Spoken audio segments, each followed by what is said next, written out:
زلازل مساء الخير عليكم، ان شاء الله تكونوا بخير وبصحه نفسيه جيده. انا سافا الحمد لله. كي تشوفوني في هذا الفوتوي معناتها كاين انفيتي معايا اليوم، بصح الانفيتي تاع اليوم بزاف بزاف بزاف سبيسيال باسكو نعطيكم انديس صغير. هو اللي حكيت عليه كامل في الحلقه الاولانيه تاع لاشين يوتيوب ديالي. جي فريمون ات. مرحبا بك انيس معنا، كيل اونور نعاود نشوفك هنا عندي pour une deuxième fois. Ça me fait très très plaisir. Merci beaucoup Ahlam de m'accueillir à nouveau. Tu sais, quand je suis revenu sur le parking, j'ai retrouvé plein de souvenirs qui sont revenus du coup, donc j'étais très très content. Merci beaucoup pour cette invitation. Je suis très très content de te retrouver ici dans ce bel endroit. Pour me présenter moi simplement, donc je suis Anis Guéras, je suis chercheur en psychologie, je suis directeur de l'Institut NeuroHeal, dans lequel justement nous faisons de la formation et de la recherche en santé mentale à travers la France, le Maroc, la Tunisie et l'Algérie du coup ici. Donc je suis ici pour parler de cette histoire qui m'a amené à te rencontrer et à faire cette belle formation ensemble. Donc merci beaucoup encore de m'avoir invité. Merci à toi. Alors comment ça va pour commencer? Est-ce que ça va? Fatigué un petit peu parce que là on finit tout juste notre dernière formation en thérapie cognitive et comportementale ici à Alger. Mais sinon très content parce que tu sais, c'est ce que je disais il n'y a pas très longtemps à mes étudiants, quand je reviens ici en Algérie, que je forme les Algériens, je ne sais pas comment je peux l'expliquer, mais il y a un lien très particulier, un lien de patriote, de compatriote très très particulier. Donc même si c'est fatigant de faire des formations, tu l'as bien vu, mais au final c'est tellement jouissant, enfin je suis tellement fier que finalement ça passe, tu vois, la fatigue c'est pas très grave. Pour moi c'est pas très grave. Très bien, parfait, contente pour toi. Il y a aussi Mélissa qui nous manque. Coucou Mélissa. Effectivement, c'est pas la même chose sans elle malheureusement, mais elle est loin des yeux mais très près du cœur. Ah là là là là là là. Très bien, parfait. Alors Anis, ton sentiment quand tu rentres en Algérie, j'imagine. C'est spécial. Vraiment spécial. Tu vois, je peux faire des formations en France, je fais des formations au Maroc, bientôt en Tunisie. Mais quand je reviens en Algérie, il y a vraiment deux sentiments qui sont partagés chez moi. Premier sentiment, je me dis, ce pays, il a tellement de défauts, mais qu'est-ce que je l'aime. Tu vois, c'est très particulier pour moi parce que l'Algérie, c'est très particulier, c'est mes racines, bien évidemment. Je suis né là, je suis algérien avant tout. Et donc je ressens toujours cette espèce de je suis très heureux de revenir, mais très déçu en même temps que ça n'avance pas comme j'aurais aimé que ça avance. Mais après, je suis aussi là pour me dire que à mon petit statut à moi, j'essaye d'aider aussi ce pays justement à avancer dans un domaine qui est la santé mentale. Et donc j'espère que d'ici quelques années, je pourrais dire que grâce à INH, peut-être qu'aujourd'hui on a formé des psychologues, des médecins à cette pratique justement qui nous tient tellement à cœur. Mais voilà ce que je ressens, c'est très particulier, tu vois. Je te comprends. Et c'est ça ce que je me dis à chaque fois, كل واحد il peut apporter un plus, يقدر يزيد حاجة من الدومين ديالو مهما كان مغاير ولا مخالف les autres domaines, il peut apporter un plus à notre maman Algérie. Absolument. Ouais. J'essaye même d'apporter, tu vois, j'ai même voulu apporter justement la richesse un peu occidentale, l'amener ici au travers de la science ou des choses comme ça. Donc c'est pour ça que j'essaye de proposer des conférences, j'essaye de faire intervenir des amis à moi français pour qu'ils viennent, pour que justement on puisse créer vraiment une espèce de communauté pour que l'Algérie aussi se développe. Des fois c'est facile parce que justement on a les personnes ici qui nous poussent à faire ça.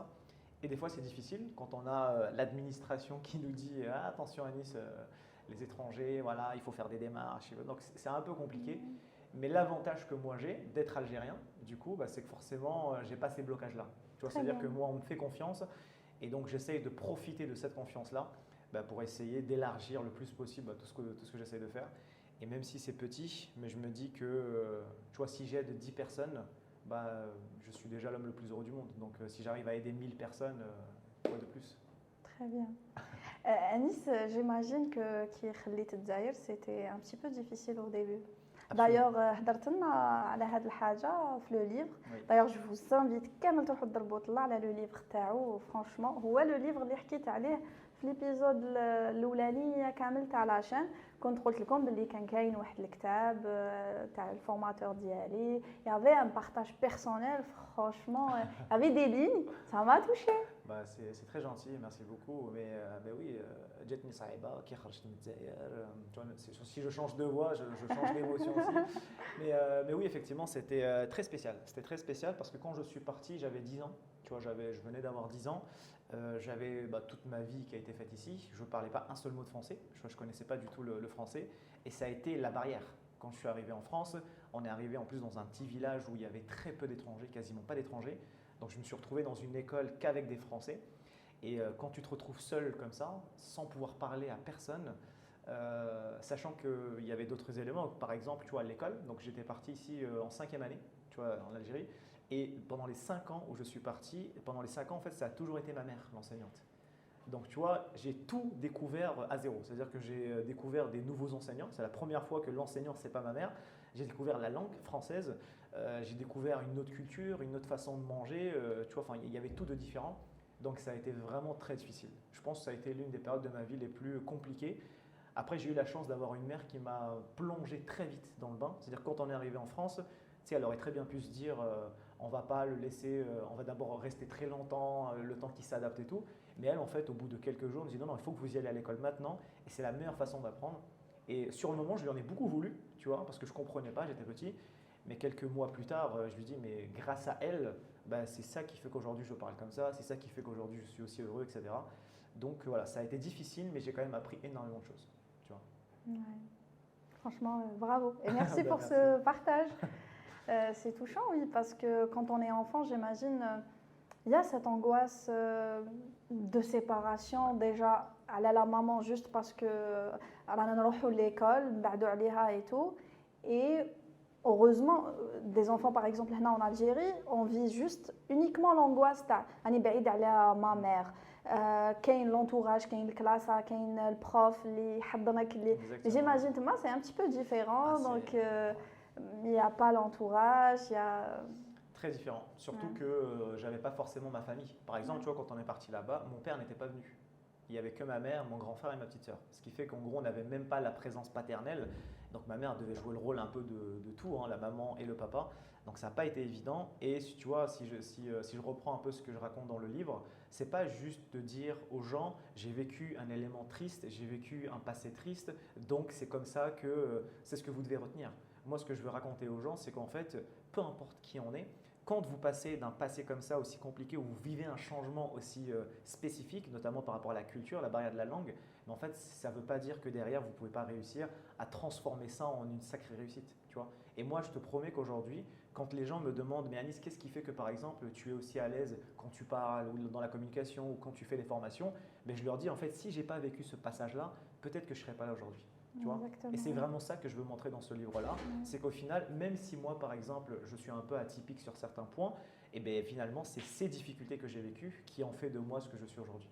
Et donc, je veux vraiment essayer de donner une image avec une vraie histoire authentique, mais surtout essayer d'inspirer les gens pour leur dire qu'en fait, même vous, si vous vivez des choses peut-être encore plus difficiles en rapport avec ces problèmes-là, bah, peut-être que derrière, vous finirez par être des personnes extrêmement importantes. Et donc, voilà. Exactement. Et c'est ce qui fait de nous, c'est notre vécu. La hayat اللي جوزتها, même si elle était très difficile et tout, mais grâce à cette histoire, moi aussi, à un moment donné dans ma vie, je disais tout le temps mais pourquoi j'ai vécu ce traumatisme? Mais j'aurais pas dû vivre ça, mais pourquoi moi?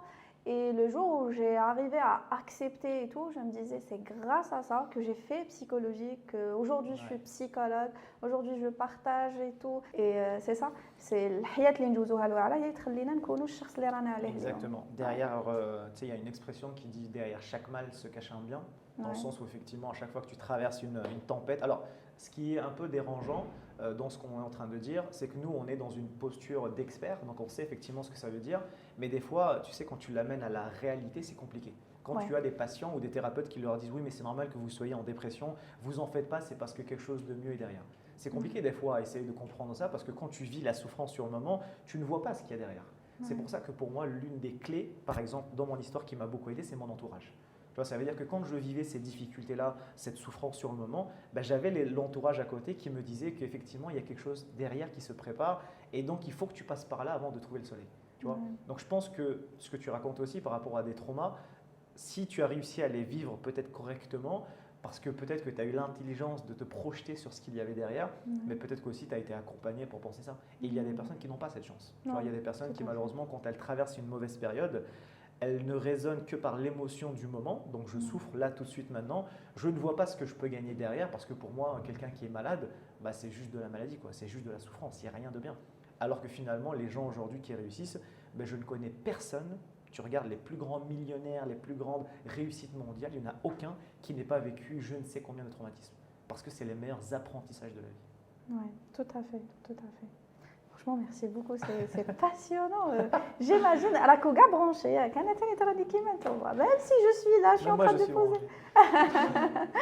Très bien, parfait. Et après, le livre Anis, il n'y avait pas que ça. Il y avait aussi le côté HPI. Oui. Ouais, ça c'est une autre part de ma vie que j'ai mis énormément de temps à découvrir déjà, parce qu'effectivement, tu sais, le HPI, tu le diagnostiques généralement quand tu es assez enfant, assez jeune, sauf que moi, j'ai été diagnostiqué assez tardivement. Et si tu veux, cette découverte-là a radicalement changé ma vie, parce que toute ma vie, j'ai eu des éléments qui m'ont montré que j'étais bizarre. Mais on ne sait pas ce que ça veut dire. C'est-à-dire quand on était en Algérie, tu vois, ma mère, elle me disait, bah, Anis, tu vois, quand tu as marché très tôt, tu as fait tes dents très tôt, tu n'arrêtais pas de parler, tu as sauté machin, des classes, etc. Mais on ne savait pas qu'est-ce que ça voulait dire. On s'est peut-être dit qu'il est bizarre, mais bizarre, ce n'est pas forcément bien. Quand tu vis ton adolescence avec toute cette espèce d'hypersensibilité qui justement te confronte à des émotions que tu ne sais pas expliquer, que tu ne sais pas comprendre, quand tu as une façon de raisonner qui te dit qu'en cours, tu t'ennuies terriblement. Tu vois, c'est compliqué d'être en cours parce que quand le prof il parle, il te dit « Ok, je vais vous poser une question. Est-ce que vous pouvez penser à ça et est-ce que vous pouvez résoudre ce problème ?» Sauf que lui, avant même qu'il ait fini la phrase, toi, tu es déjà parti à droite à gauche. Et donc, les gens te voient comme l'alien, entre guillemets, l'étranger qui n'arrive pas à rester sérieux. Alors que moi, ce n'était pas du tout ça. Moi, c'est juste que mon cerveau fonctionnait d'une façon différente. Et quand j'ai découvert pourquoi est-ce que j'étais comme ça, mais ma vie, elle a radicalement changé. Parce que je me suis dit, en fait, maintenant, c'est clair pour moi. Maintenant, je comprends mes difficultés. Et je pense que Dieu ne fait rien sans rien, dans le sens où ce que j'ai considéré toute ma vie comme étant une difficulté, finalement, c'est peut-être ça aujourd'hui qui me permet d'aider les patients aussi bien. Parce que l'empathie que j'avais, l'hypersensibilité que j'avais, mais finalement, quand j'avais un patient en face de moi, tu vois, il commence à me raconter une histoire. Au bout de quelques secondes, je me dis, mais j'ai compris. Vous n'avez pas besoin d'aller plus loin, je comprends ce que vous me dites. Et quand il me dit, bah, attendez, je ne vous ai même pas dit ça, je dis, mais je le sens. Et comment tu veux l'expliquer ? Pourtant, tu vois, j'ai fait de la recherche, j'ai fait de la recherche et compagnie, donc j'ai quand même un esprit cartésien, mais malgré ça, il y a des choses qui disent que effectivement, ton atypicité, le fait que tu sois particulier, c'est ça qui effectivement m'a permis d'aider les gens beaucoup plus facilement que quelqu'un qui aurait été normal. Et donc dans le livre, ce que je veux raconter aussi, c'est que tu vois, mes difficultés, elles ont été peut-être amplifiées par ce caractère un peu HPI hypersensible. Donc HPI, c'est le haut potentiel intellectuel. C'est un mot qui malheureusement aujourd'hui est très galvaudé. Hein. Tout le monde est HPI, tout le monde ne l'est pas. Et c'est vraiment quelque chose que tu découvres par un vrai diagnostic, par un neuropsychologue avec un vrai bilan, etc. Tu es bien placé pour le savoir. Exactement, tu es très bien placé pour le savoir. Et effectivement, dans le livre, ce que je veux raconter, c'est que le HPI, quand vous savez ce que c'est, d'où l'importance à ce que les parents sachent ce que c'est justement pour que si jamais ils détectent des éléments, qu'ils vont voir le professionnel qui va les accompagner là-dessus, et bien quand vous avez ça, vous avez un mode de fonctionnement qui est différent. Mais cette différence-là, elle peut vraiment être extrêmement intéressante pour vous. Mais il faut savoir la cultiver correctement. Tu sèmes une graine dans ton cerveau, mais si tu ne l'entretiens pas correctement, ben, ce que tu vas récolter derrière ne sera pas intéressant. Et pour moi, le HPI, c'est ça. C'est un don que Dieu te donne. Si tu ne l'exploites pas, ça peut être une énorme faiblesse que le monde va profiter justement, va se servir pour te détruire. Ou alors ça peut être une énorme force que tu vas utiliser justement pour changer la vie des gens. Et moi, au début, ça a été difficile parce que je le voyais plus comme une faiblesse. Et puis à un moment donné, avec mon entourage, avec ma curiosité, bah, j'ai réussi à commencer à le transformer en une force. Et aujourd'hui, il y a des moments où c'est difficile. Hein, parce que quand tu fais une blague à quelqu'un, je te donne un exemple concret, hein, c'est-à-dire tu fais une blague à quelqu'un, je suis en train de discuter avec toi, tu me dis non mais Anis, là c'est pas drôle ce que tu fais. Tu vois, quelqu'un de normal le prend normalement. Moi ça, par exemple, ça peut être pendant 2 jours, je vais y réfléchir. Je dis mais pourquoi elle m'a dit ça? Comment ça se fait? Peut-être que j'ai fait mal, peut-être que j'ai fait du tort, peut-être que je suis fautif, peut-être que je ne suis pas quelqu'un de bien, etc. Donc ça tourne en rond tout le temps, tu vois. Et à un moment donné, bah, il faut savoir canaliser tout ça. Donc c'est des années de maîtrise, d'introspection, de travail sur toi-même pour pouvoir dire qu'effectivement Dieu, quand il te donne quelque chose, c'est toujours pour le bien. Et moi j'ai compris que cette espèce de chose qu'il m'a donnée, c'est réellement ce qui me permet aujourd'hui d'aider les gens en fait, aussi simple que ça. Oui, c'est ça. Après, à Nice, quand on est dedans, il y a des personnes, ils ont du mal à comprendre ce message. que Madame Rabbi Ataha li, c'est sûrement, quand on est dedans, on est sur l'émotion, je suis triste, ça, j'en veux à tout le monde, j'en veux à Dieu. Bien Oui, sûr. il y a des personnes qui disent Bien sûr. que j'en veux à Dieu. Je Pourquoi? comprends pas, Oui, je comprends pas, mais pourquoi? Mais allez, Chana, mais c'est ça, c'est que quand on est dedans, c'est un petit peu difficile, mais une fois on sort, c'est bon. C'est On ça. comprend c'est quoi, on comprend le pourquoi de la chose C'est ça. et sûrement il y a un message par-ci par-là. De toute façon, pour tout, hein, ça veut dire que quand tu es dedans, il y a des techniques pour sortir ce dedans-là. Exactement. Pour sortir, par exemple, tu as l'entourage. Quand l'entourage, justement, est bienveillant envers toi et que quand les parents, je parle des parents, parce que l'éducation, aujourd'hui, pour moi, c'est la base de tout, si les parents, aujourd'hui, sont capables de t'aider à comprendre qui tu es par une communication ouverte, etc., il peut t'amener à te questionner pour, justement, comprendre que ce que tu es en train de vivre, il y a une raison à ça. Si maintenant, tu n'as personne pour te montrer ça, tu vas rester enfermé un peu dans ta petite cellule mentale et finalement, tu en ressortiras que quand tu auras un déclic qui vient de toi. Ce déclic-là, ça peut être un souvenir, ça peut être un trauma, ça peut être un accident, ça peut être n'importe quoi. Donc, ça peut être aussi une scène dans un film qui a décroché un truc en moi. Ah, exactement. Et c'est incroyable que tu parles de ça parce que moi, c'est l'une des choses qui m'a fait justement, qui m'a fait sortir de ça. Et moi, je te promets que les séries, par exemple, médicales, ben, ça a été l'une des choses qui m'a permis de vraiment, entre guillemets, utiliser mon potentiel à son maximum. Tu vois, c'est bizarre. Moi, quand je regarde Dr House, par exemple, je ne regarde pas la série en mangeant du popcorn. Moi, je regarde avec un bloc-notes où je note toutes les pathologies que j'entends et je les mémorise pour pouvoir les retenir par cœur derrière et vraiment comprendre ce qu'elles sont. Tu vois. Et quand je disais ça à mes amis, ils me disaient, mais Anis, c'est bizarre de faire ça. Pourquoi tu fais ça? Ce que je me dis là, je me dis, mais c'est fou. Moi, je vois la série chill comme ça. Oui. Normalement, c'est ça. Mais sauf que moi, à chaque fois que je regardais une série médicale, tu vois, que ce soit elle ou d'autres, ben, en fait, ouais, j'avais cette passion-là de retenir les éléments pour vraiment les comprendre. Ouais. Et c'est comme ça où, quand j'ai vu que derrière le fait d'apprendre ça, je peux m'en servir pour aider les gens, ben, je me dis, ben, finalement, tu vois, cette fameuse prison mentale dont je parlais, ben, c'est peut-être une force, finalement, tu vois. Et donc, j'ai eu la chance, après Dieu m'a mis des épreuves dans ma vie aussi qui m'ont permis de comprendre ça, parce que c'est les épreuves aussi qui nous permettent de sortir de ça. Et alhamdoulilah, aujourd'hui, justement, j'arrive à comprendre ça, mais ce n'est pas toujours évident. Mais il faut s'accrocher, il faut avoir le bon entourage pour ça. Et puis, il faut aussi être très impliqué, il faut être très actif dans ce processus. Ouais. Après, Anis, il y a des personnes qui te disent, voilà, l'entourage t'arrive, où est-ce baby? Oui. Le mal vient de lui. Là aussi, j'imagine que ça va être très difficile. Et toujours, je leur dis qu'il faut se concentrer sur soi. Dans ce cas-là, j'essaie d'améliorer ma qualité de vie par moi-même, mais il y a toujours les psys, bien sûr. On est là. Bien sûr, bien sûr. Mais tu sais, dis-moi avec qui tu traînes et je te dirai qui tu es. Ouais, c'est la base. Et pour moi, tu vois, moi qui me suis spécialisé en addiction, je dis toujours aujourd'hui que vous pouvez parler de n'importe quelle problématique. Pour moi, l'environnement, l'entourage est 90% responsable de ce que vous avez. Ouais. Donc, la seule chose que vous pouvez faire, c'est non pas changer justement, entre guillemets, les personnes qui vous entourent dans ce qu'elles sont, dans le comportement qu'elles produisent, mais vous pouvez choisir de changer les personnes justement que vous avez autour de vous. Et donc, si tu me dis aujourd'hui, Anis, je souffre parce que j'ai un manque de confiance en moi et que je t'interroge sur ton entourage et que je vois que ces personnes-là sont toxiques pour toi, bah forcément, tu vois, il y a une vraie prise de conscience à prendre en te disant, ben oui, mais pourquoi tu choisis cet entourage-là? Parce que l'entourage n'est que le reflet de ce que tu veux être. Et donc, si tu veux être avec des personnes au-dessus, qui vont t'élever, qui vont te propulser vers le sommet, tu vas réussir.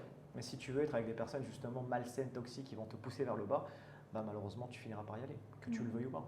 C'est pour ça que les relations, par exemple, c'est la même chose. Les relations toxiques, c'est la même chose. Tu vois, la femme qui te dit, par exemple, moi, je ne comprends pas, je n'attire que des mauvais mecs. Je n'attire que des mauvaises personnes. Tu vois, ou l'homme qui te dit, moi, j'attire que les femmes qui ne sont pas sérieuses. Non, c'est toi qui fais le choix de l'accepter. Exactement. Donc tu restes décilataire. C'est-à-dire que moi, si je fais le choix, j'ai 5 personnes qui me contactent. Si je décide de laisser cette personne rentrer dans ma vie, je suis actif dans l'acceptation. Donc non, ce n'est pas la nature qui vient comme ça, c'est toi qui décides.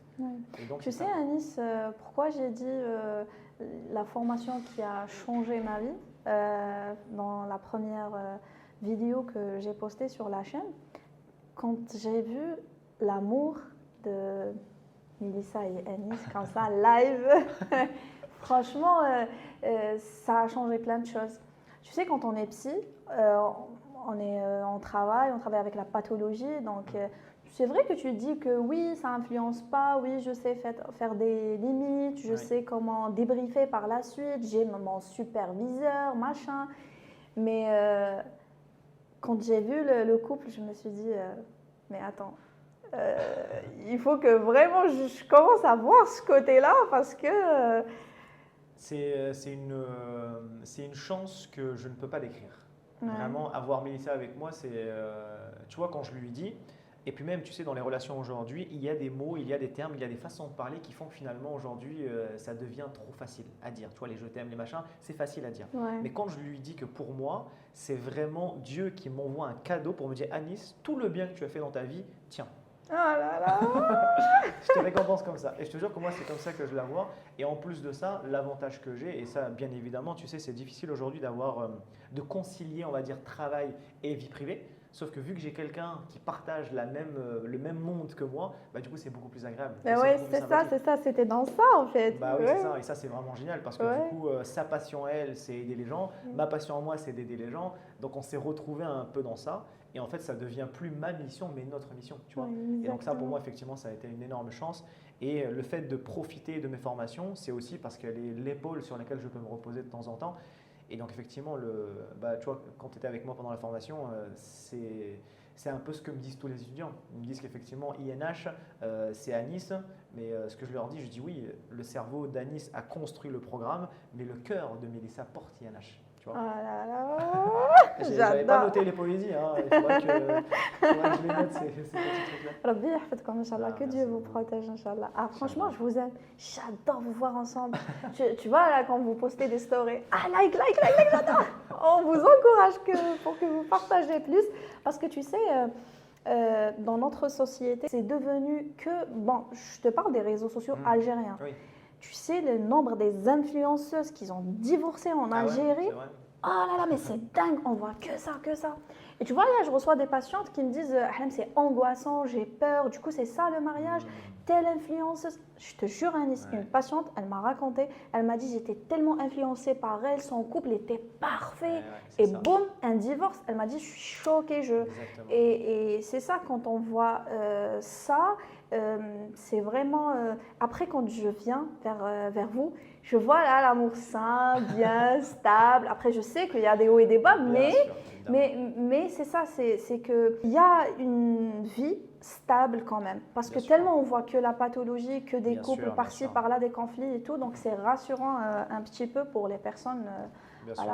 Mais puis même, tu sais, cet univers-là, réseaux sociaux, moi, c'est pour ça que, tu vois, moi, je suis très partisan de protéger ce qui est précieux. Ouais. Donc, pour moi, effectivement, ta relation, ton intimité, tu dois le protéger. Ça, c'est indispensable.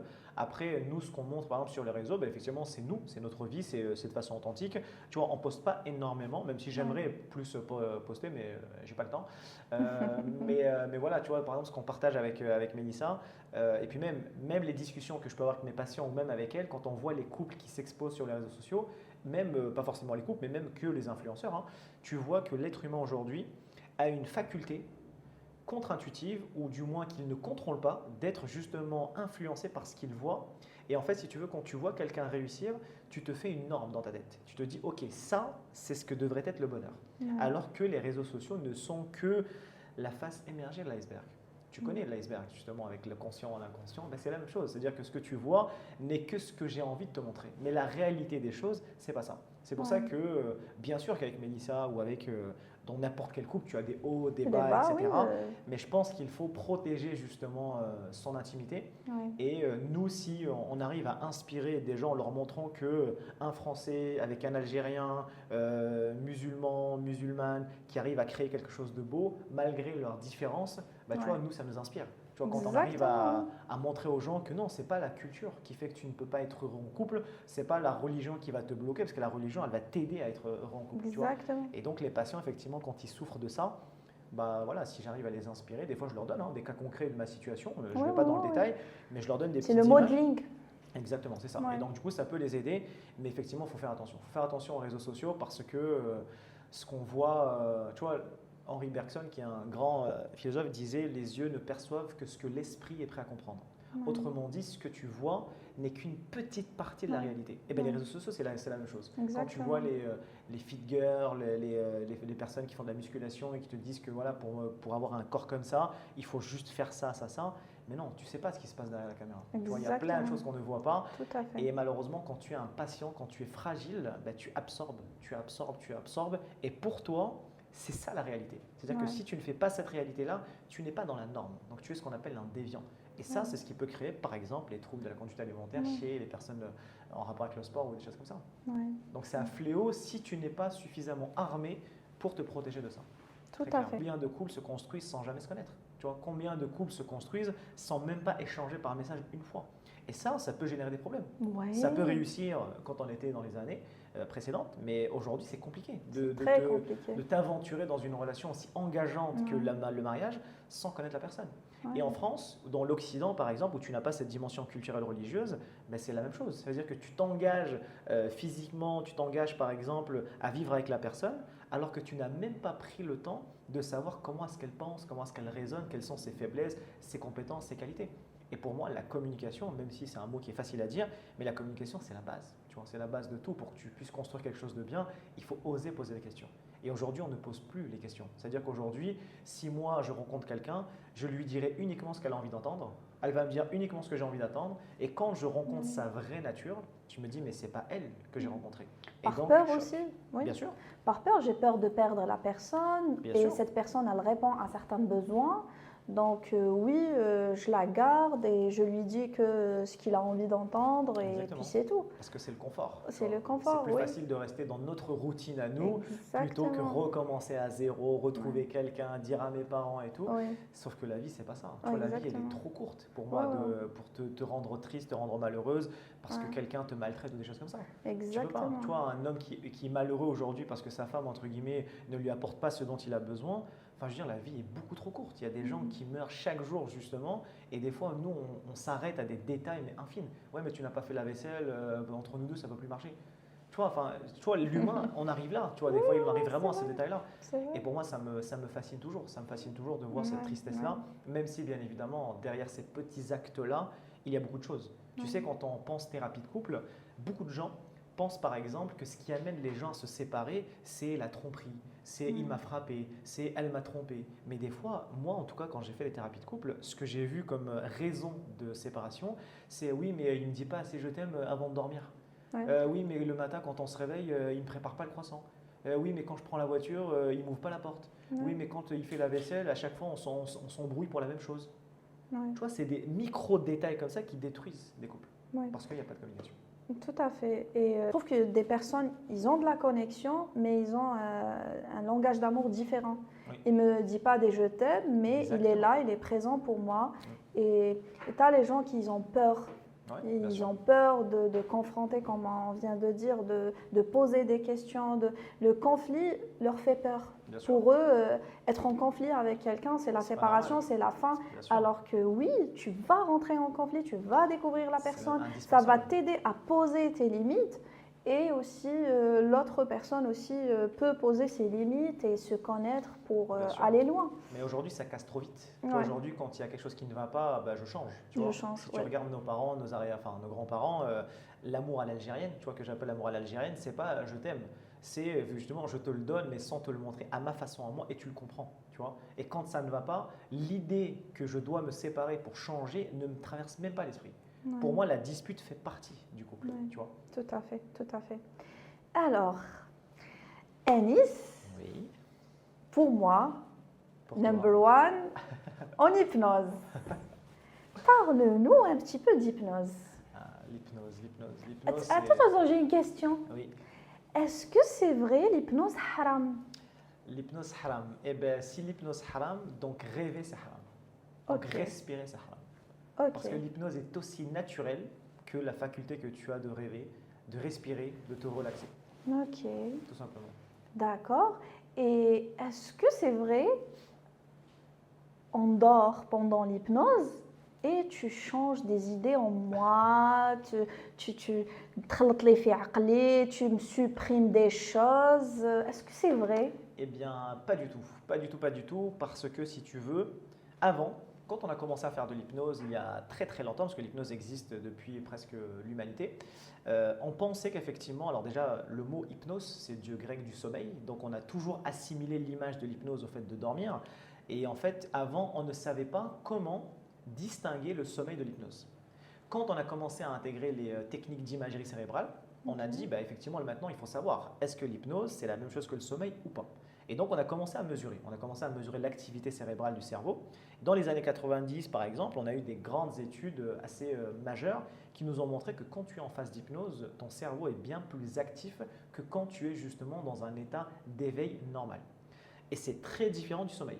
C'est pour ça que le jour où quelqu'un te dit que l'hypnose, c'est dormir, il ne parle pas d'hypnose, il parle de sommeil. Okay. L'hypnose, justement, si tu dors, tu n'es pas active dans ton processus, alors que justement, c'est une collaboration extrêmement importante entre le thérapeute et le patient. Je me souviens dans la formation, si le patient dort, la séance est ratée. Bien sûr. C'est bon. Oui, parce que tu sais, ça, il y a des thérapeutes aujourd'hui, malheureusement, des hypnothérapeutes qui te disent non, mais si vous dormez, c'est pas grave, vous en faites pas, l'inconscient, il fait son travail. Mais non, ça n'a aucun sens, tu vois, ça n'a aucun sens. L'inconscient, ou du moins ce qu'on appelle les mécanismes un peu automatiques qu'on a en nous, ne peuvent pas réagir à rien. Donc s'ils sont éteints, qu'ils ne réagissent pas, forcément, ils ne peuvent pas changer. Et donc non, l'hypnose, tu ne dors pas en hypnose. Au contraire, tu es très éveillé. C'est juste que ton corps, vu qu'il est extrêmement détendu, tu as cette image, cette impression de l'extérieur que ça s'apparente un peu à l'état de sommeil. Mais ce n'est pas du tout ça. Tout à fait. Est-ce que tu peux nous faire un essai Un essai en hypnose, oui, c'est très simple. Pour te mettre en hypnose, tu peux par exemple simplement en quelques secondes, en plus toi vu que tu es déjà parti en hypnose, donc on va dire c'est très très facile. J'ai juste envie de partager avec eux que j'étais dans une situation très compliquée quand j'ai fait la formation d'hypnose. Il y avait un deuil que j'arrivais pas à m'en sortir et grâce à l'hypnose, fraction de seconde. Ah, je te raconte même pas. La semaine d'après, c'était la Turquie. Oh là là, j'étais bien. Je me souviens. Grâce à l'hypnose. En fait, si tu veux, c'est grâce à l'hypnose, mais c'est surtout grâce à toi, parce que l'hypnose n'a été que l'outil qui t'a permis de débloquer les situations. Mais tout était en toi. Et c'est ça qui était beau. Et je me rappelle très très bien, effectivement. Et tu sais, ce qui était drôle, et je me rappelle parfaitement, c'est que même ton visage avait changé. Tu vois, ton visage avait un petit peu changé. Et c'est ce que je remarque. Tu vois, même dans les formations, quand on fait des démonstrations pratiques pour montrer un exercice, on voit que les gens, quand ils sortent de la séance, les jours suivants, ce n'est pas les mêmes personnes. Parce que c'est comme si on avait ouvert cette petite porte qui avait laissé partir un peu cette espèce de petite tension qui était cachée quelque part, et du coup, ça les libère. Exactement, c'était libérateur, comme s'il y avait un fardeau. Et je me suis sentie khfif, comment dirais-je. J'ai pleuré pendant la séance. Surtout quand on a travaillé le futur, voilà, tu te vois dans ton cabinet. Oh là là, oui, c'est ça ce que je veux. Et franchement, c'était cool. Ok, du coup, on peut faire? Bien sûr, avec grand plaisir. Très simplement, l'avantage que toi tu as, c'est que tu es déjà parti en hypnose. C'est-à-dire que tu peux repartir très facilement. Tu n'as pas besoin de trop travailler pour le coup. C'est même toi qui peux faire le nécessaire. Donc tu peux par exemple te mettre confortablement, fermer les yeux, simplement. Tu vas prendre une profonde inspiration. Tu prends une profonde inspiration. Et ce que tu vas faire, c'est que tu vas faire appel un peu à tes souvenirs pour te rappeler justement de la dernière fois que tu as réussi à partir en hypnose, que ce soit avec moi ou toute seule. Et tu vas voir que tu vas retrouver des sensations qui vont te revenir. Et tu vas commencer simplement par relâcher la tête. Voilà, tu relâches tes épaules. Très bien, tu vas relâcher les mains et tu vas prendre une profonde inspiration. Ok. Et pendant que tu te concentres sur le son de ma voix, je vais te demander, Ahlan, simplement de rester concentré sur tes paupières. Et j'aimerais que tu détendes les yeux, les détendre tellement que justement, à un moment donné, tu vas sentir qu'ils ne fonctionnent plus. Comme si, ça y est, tu avais mis une colle dessus très très forte et qu'il les bloque complètement. Voilà, une fois que c'est complètement bloqué, tu vas te concentrer maintenant sur tes deux mains, relâcher les deux mains complètement, sentir comme si là maintenant, Ahlan, pendant que tu m'entends parfaitement bien, tu es en train de sentir qu'il est en train de se passer quelque chose à l'intérieur de toi où tu vas voyager quelque part. Tu vas voyager dans un avenir proche dans lequel j'aimerais que tu vois une réussite que tu vas réaliser. J'aimerais que tu vois dans quelques mois une situation dans laquelle justement ça serait exactement là où tu aimerais être à ce moment-là, dans cette situation. Et tu vas voir qu'il va se passer des choses à l'intérieur de toi. Il va y avoir des choses qui vont se venir. Il va y avoir des images qui vont te revenir. Et j'aimerais que tu les laisses venir. Peut-être même des émotions qui vont remonter, qui vont faire appel à d'autres émotions.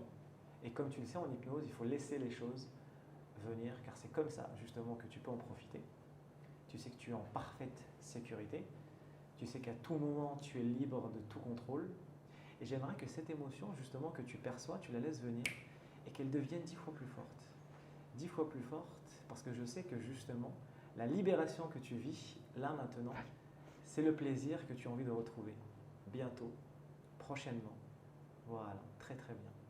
Et ces images que tu es en train de vivre, en toute sécurité, tu gardes bien évidemment la distance pour rester spectatrice et tu vas prendre une profonde inspiration. Et en les relâchant, j'aimerais que tu te concentres que sur un détail de cet avenir que tu es en train de voir. J'aimerais que tu vois Ahlam, la future Ahlam, fière de ce qu'elle fait, heureuse dans ce qu'elle fait. J'aimerais que tu vois Ahlam dans un moment qui lui parle, un moment dans lequel elle aide les autres, par exemple, dans un environnement, peut-être même dans un pays différent. Ouais, je vois que tu vois de quoi je veux parler. Très très bien. Tu vois ce moment-là, tranquillement. Tu profites de ce moment et juste avant que tu reviennes dans quelques secondes, j'aimerais que tu profites de ces instants pour que tu visualises justement cet avenir prochain et qu'à partir de maintenant, tu vas faire en sorte, au plus profond de toi, de faire tout le nécessaire pour atteindre ce magnifique objectif qui est le tien. Et pour ça, il va y avoir des idées qui vont te venir, des idées de choses que tu peux faire. Et j'aimerais que tu gardes ces idées en tête et que dans les jours à venir, tu y réfléchisses pour justement te dire « Ok, je sais maintenant ce que je dois faire pour atteindre cette vision que je suis en train de voir. » Parce que cet avenir que tu es en train de voir, ben c'est peut-être le tien, Inch'Allah. Et donc, juste avant que tu reviennes, Ahlam, je vais compter jusqu'à 3. J'aimerais que tu libères tes mains, tes épaules, tes yeux, tranquillement. Tu prennes une profonde inspiration. 1, 2, et quand tu es prête, tranquillement, à ton rythme, tu reviens avec nous avec un petit sourire. Et tu ouvres les yeux tranquillement. Ah, moi j'adore l'hypnose. Bah, tu as une faculté de partir qui est très simple. Hein. Ouais. Franchement, j'adore l'hypnose. Merci beaucoup, Anis. J'ai déjà l'habitude de partir déjà avec l'hypnose, mais c'était exceptionnel. Ouais. Avec grand plaisir. Tu sais, Anis, subhanallah, c'est venu spontané, mais juste avant de filmer l'épisode, j'avais une décision à prendre et grâce à cette séance, j'ai réussi à prendre cette décision, donc merci beaucoup. Après, quand tu fais l'hypnose avec un ami, c'est aussi spécial parce qu'il connaît par-ci, par-là.